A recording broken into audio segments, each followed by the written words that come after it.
Hey everyone, James here with Fish Room Fever, and today I wanted to bring you an update of the fry that we have growing out in the fish rooms currently.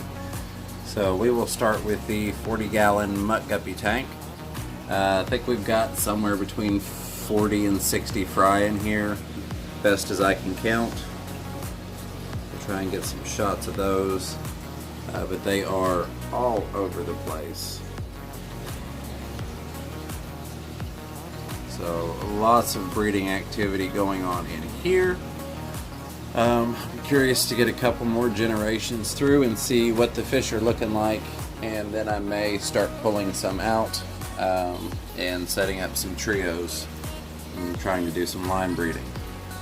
But quite a few fry in there.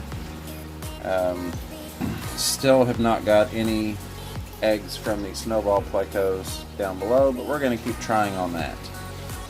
I do also have a reverse trio of bristlenose plecos in here, so I imagine they'll start breeding fairly soon. But with that being said, we'll go on to the next set of fry.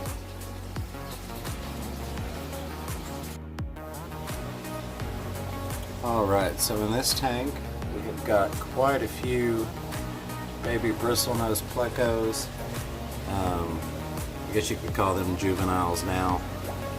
They are doing well, and Dad is actually, see if I can get a shot of it, Dad has got another set of eggs in there already, and there he goes back in to cover them up.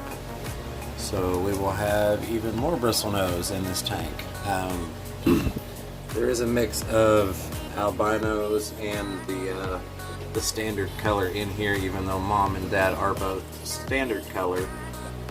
So it's been fun kind of watching the genetics on this pair. It seems like they throw off about 50-50 with albinos every batch.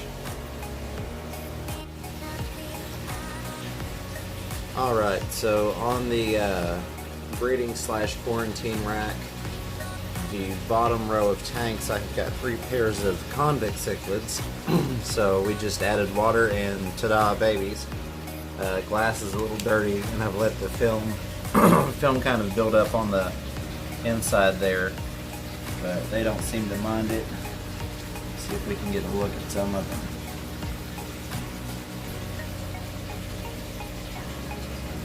So we've got some babies down in there.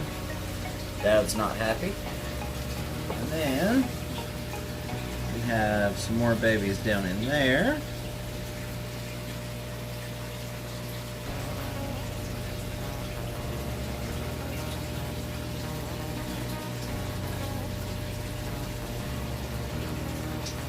And onto the third tank.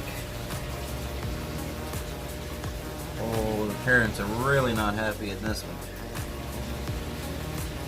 We have got, if we can get past the film on the glass, some babies down in here, which Mom and Dad keep scaring toward the back.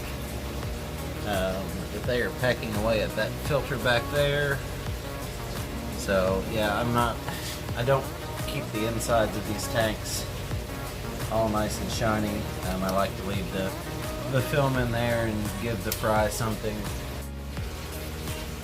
And of course the timer on the light switched off about mid-sentence on me, but we're back on it. I'm doing manual override so I can finish showing you what we got going on here. Dad is not happy, but you know, a couple dozen fry, and of course they'll keep making more.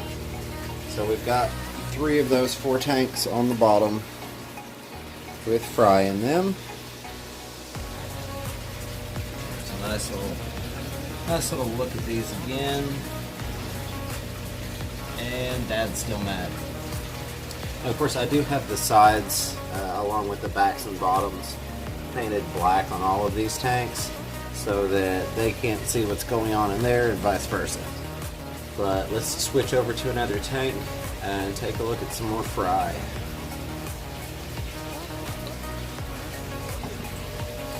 So if we move up a little bit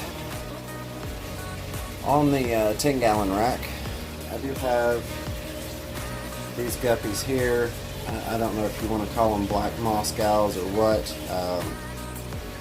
but they have produced a decent amount of fry. Most of them I pulled and moved to another tank. I did put this one particular male back in. I'm shine the flashlight on him if he'll come back. He's got a lot of purple to him. So I want to incorporate that and see what we can come up with. I think a really nice dark black purple guppy would be interesting.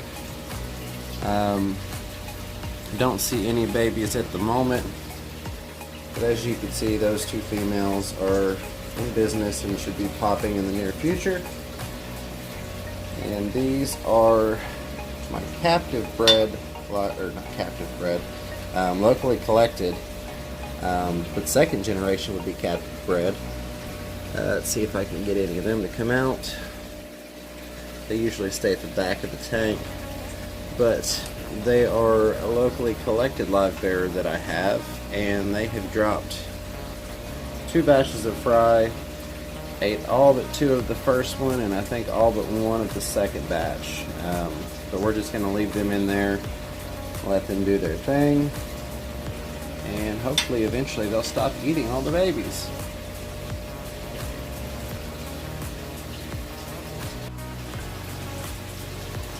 So in this setup here, I've got the 3 10-gallon tanks up top, and then that 40 there, and then that 40-gallon breeder down there I'm using as a sump. We have got some more bristlenose pleco fry, just about done with their egg sacs.